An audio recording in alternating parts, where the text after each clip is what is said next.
1 Corinthians 14:40 reads, "Everything should be done in a fitting and orderly way." And verse 33 of the same chapter says, "God is not a God of disorder, but of peace." All you have to do is look at nature to know that God created the earth in an organized way. I think he knew it would be satisfying to human souls to experience order all around us. Have you noticed how everything fits? From the layers of a pine cone to the petals of a daisy to the chambers of a nautilus. When your reader takes a look at your table of contents, or TOC, and sees the deliberate order in your process, it will feel so satisfying to them. Order looks like planning and it feels like peace. A clear TOC helps you trust the one who designed it. And you want your reader to see the beauty of your plan and experience peace from cover to cover.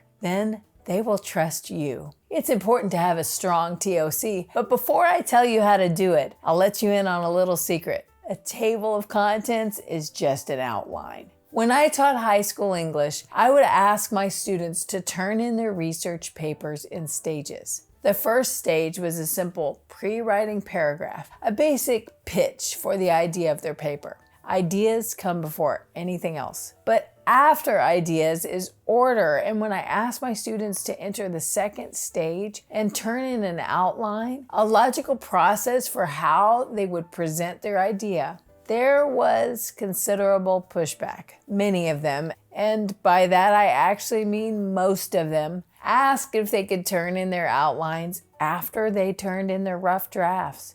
They said it was faster and easier to write their outlines after they'd written the paper itself. Huh? Didn't they know that writing the outline makes writing the rough draft faster and easier, not the other way around? I couldn't convince them that they were missing an opportunity to speed up their work and make it more enjoyable by developing their outline first. To them, it all felt like busy work. Now, I can understand why adolescents don't embrace the beauty of an outline, but I have faced some of the same resistance conversations as a book coach who works with adult writers. Over the years, several of my coaching clients have brushed off the suggestion to write a detailed outline, saying that they would rather write it after they finish the rough draft of their manuscript. Part of me thinks that there's a connection between the high school students I once taught and the adult clients I coach now. And that connection, I believe, is the English class itself. Hear me out. Almost all of us have been through an English class that had elements that we did not appreciate or enjoy, including a wheelbarrow's worth of busy work. So outline writing might have left, shall we say, a bad taste in our mouths. It tastes like chicken when we were expecting chocolate. But outline writing is not a meaningless assignment.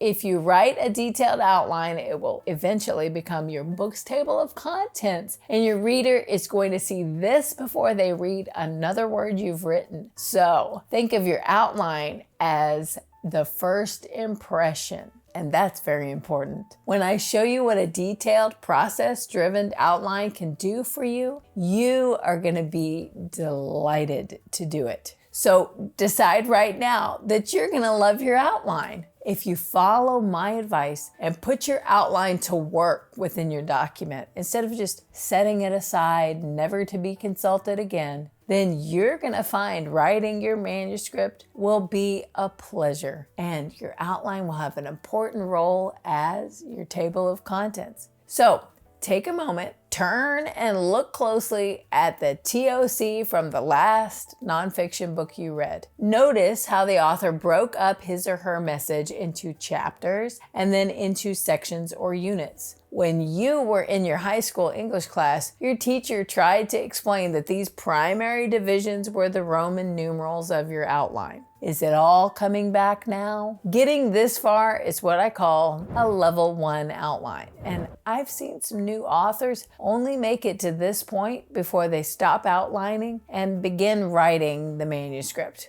I believe they have a weaker book because of it. Writers always say that they dread facing a blank page, that facing blank pages is just part of the experience of writing, but I don't think so. You may have to face a blank page, but you don't have to be bullied by one. There is a way to take control of those blank pages and show them who's boss. And it all starts with that level 1 outline that you just composed for your TOC. Not only is this your book's backbone, it's your book's best friend. Next, let's take your level 1 outline to level 2. Your level 2 outline is just questions, organized within the main sections that you've just established. Focus on what your reader may be wondering. What are the questions that they will be asking at every step of their reading journey? Listing these will help you stay present at the precise location of your reader's understanding,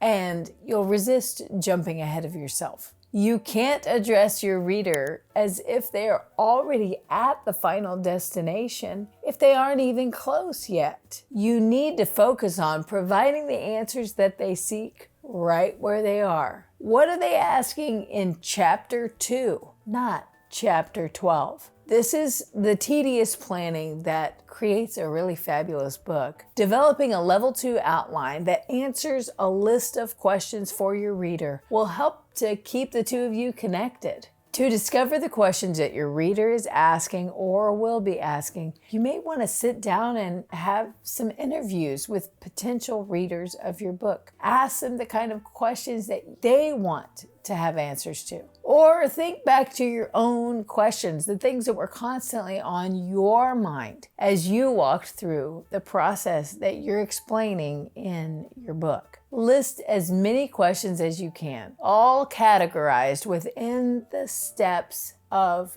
your nonfiction process. Chapter 1's questions will all be about chapter 1. Chapter 2's questions will be about chapter 2, and so on. Finally, take your outline to level 3.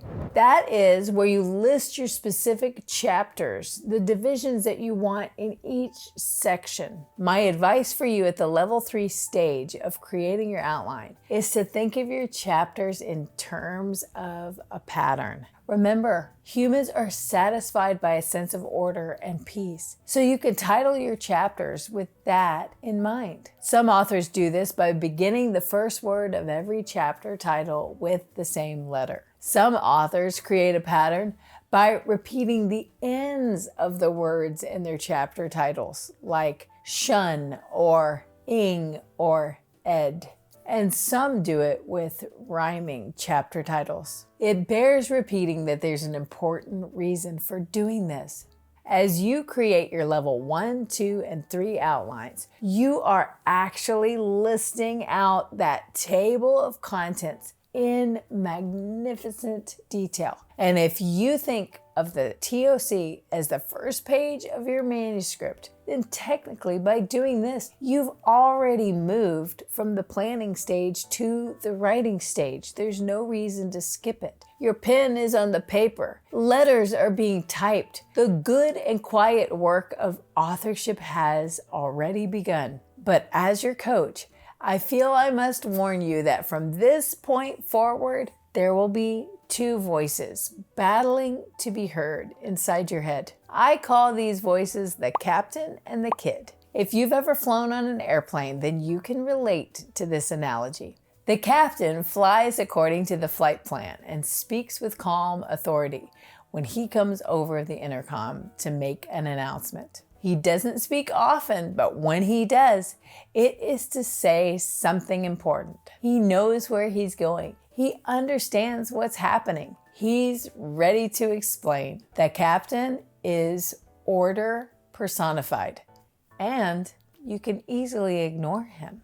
The kid, on the other hand, is the child who sits behind you every once in a while on a flight. He kicks the back of your seat. He talks constantly. He cries when he doesn't get his way. His crayons roll down the aisle beside you. He is always too loud. The kid is chaos personified. He is hard to ignore. Take your experience with these two voices on a real airplane and apply them to your thoughts. The captain and the kid are influencing how you approach every aspect of authorship. And I know that understanding their influence will be a revelation that brings breakthrough for you. But for now, think of these two voices in the simplest way. The captain is the voice in your head that tells you what's good for you.